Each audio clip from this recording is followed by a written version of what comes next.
कामदा एकादशी चैत्र माह के पखवाड़े में पड़ती है। ये दिन अनेक एकादशियों में से एक विशेष महत्व की मानी जाती है। इसका कारण यह है कि यह दिन व्रत रखने और अपने पापों और राक्षसी श्रापों से मुक्ति पाने के लिए एकदम उपयुक्त है। कामदा एकादशी की कथा भगवान कृष्ण द्वारा युधिष्ठिर को इस दिन के महत्व और प्रासंगिकता के बारे में समझाने के बाद शुरू होती है। युधिष्ठिर द्वारा कामदा एकादशी की कथा का वर्णन करने के लिए कहने पर भगवान कृष्ण ने इस कथा को समझाया था। कामदा एकादशी चैत्र माह में मनाई जाती है। पौराणिक कथा के अनुसार यह दिन चैत्र माह के पखवाड़े में पड़ता है। ऐसा माना जाता है कि जो व्यक्ति पूरे दिन उपवास रखता है, उसकी मनोकामनाएं पूरी होती हैं। इसी प्रकार कामदा एकादशी की उत्पत्ति हुई। कामदा एकादशी की महिमा। कामदा एकादशी की महिमा को एकादशी के लाभों के रूप में देखा जा सकता है।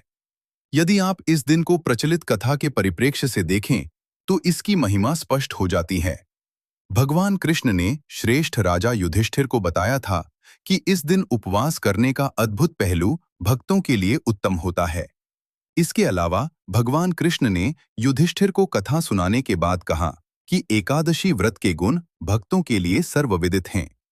साथ ही भगवान कृष्ण ने यह भी कहा कि समस्त एकादशियों में कामदा एकादशी सबसे महत्वपूर्ण है। इस दिन के गुण बड़े से बड़े पापों को भी धो सकते हैं। कामदा एकादशी की कहानी। कामदा एकादशी की कथा भगवान कृष्ण और युधिष्ठिर के बीच हुई बातचीत से शुरू होती है। ध्यान देने योग्य प्रमुख बात यह है कि युधिष्ठिर ने ही 24 एकादशियों का गुणगान किया था और बताया था कि ये पाप को धोकर नष्ट कर देती हैं। हालांकि राजा रहते हुए युधिष्ठिर ने एक बार भगवान कृष्ण से चैत्र माह में पड़ने वाली एकादशी को समझने में सहायता करने का अनुरोध किया था। भगवान कृष्ण प्रश्न से प्रसन्न हुए और उन्होंने महान राजा को स्पष्टीकरण दिया। हालांकि जब उन्होंने विवरण देना शुरू किया, तो उन्होंने युधिष्ठिर से कहा कि वे बारीकियों पर ध्यान दें। भगवान कृष्ण ने कथा सुनाते हुए बताया कि कामदा एकादशी को अत्यंत महत्वपूर्ण एकादशी माना जाता है और इसका एक ठोस कारण है।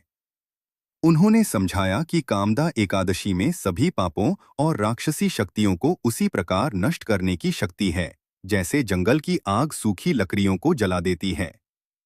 उन्होंने युधिष्ठिर को बताया कि एकादशी का पापों और राक्षसी शक्तियों, यहाँ तक कि श्रापों पर भी अत्यंत शुद्धिकरण प्रभाव होता है। इसके अलावा उन्होंने कहा कि जो लोग इस दिन का पालन करते हैं, उन्हें सबसे अधिक लाभ प्राप्त होता है और सर्वोच्च पुण्य मिलता है।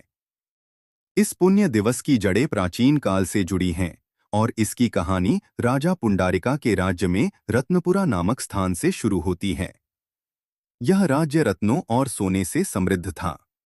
राज्य में कई नागरिक रहते थे, जिनमें सुंदर अप्सराएं, गंधर्व और किन्नर शामिल थे। गंधर्वों में ललित और उनकी पत्नी ललिता नाम के नागरिक रहते थे। ललिता एक प्रसिद्ध नर्तकी थीं। दोनों एक दूसरे से बेहद प्यार करते थे और उनका घर धन संपत्ति से भरपूर था। दोनों राजा के दरबार में कलाकार थे, जिसकी सुरक्षा में कई सांप पहरा देते थे। एक दिन जब गंधर्व नृत्य कर रहे थे, ललिता अकेले गा रहे थे। गाते गाते ललिता अपनी सुंदर पत्नी के बारे में सोच रहे थे। गाते गाते वे अपने विचारों में इतने मग्न हो गए कि वे शब्दों और धुन को भूल गए। इस वजह से उन्होंने गाना गलत सुर पर समाप्त कर दिया। एक सांप की शिकायत से राजा क्रोधित हो गया। गुस्से में आकर ललित पर इतना भड़क उठा कि उसने उसे नरभक्षी बनने का श्राप दे दिया। पल भर में ललित एक नरभक्षी राक्षस में बदल गया और नागरिकों को खाने लगा। सब उससे डरते थे। उसकी भुजाएं 8 मील लंबी थीं, उसका मुंह गुफा जितना बड़ा था और उसकी आंखें सूर्य और चंद्रमा जितनी विशाल थीं।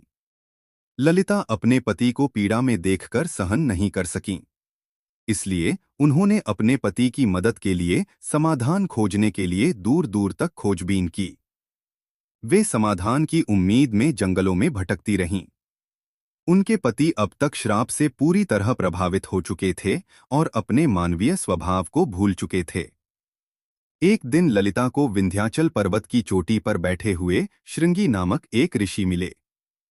जब ललिता ने अपने पति की हालत के बारे में बताया, तो ऋषि ने उन्हें आने वाली एकादशी पर उपवास करने की सलाह दी और कहा कि जो कोई भी दिन भर उपवास करता है उसे अंत में बड़ा आशीर्वाद मिलता है और उसकी मनोकामना पूरी होती है।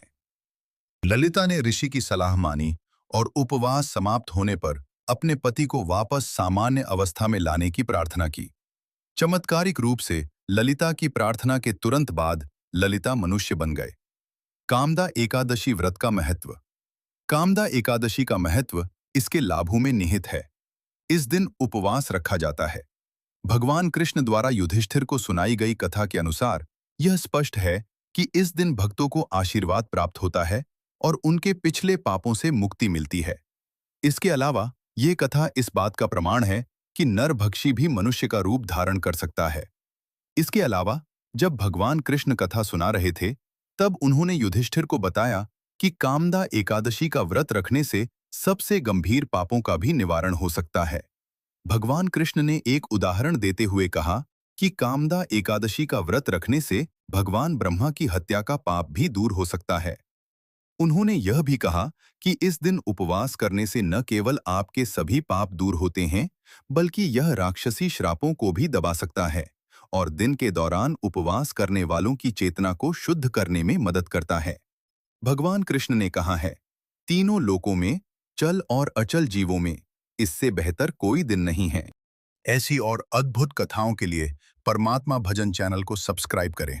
ओम नमो भगवते वासुदेवाय।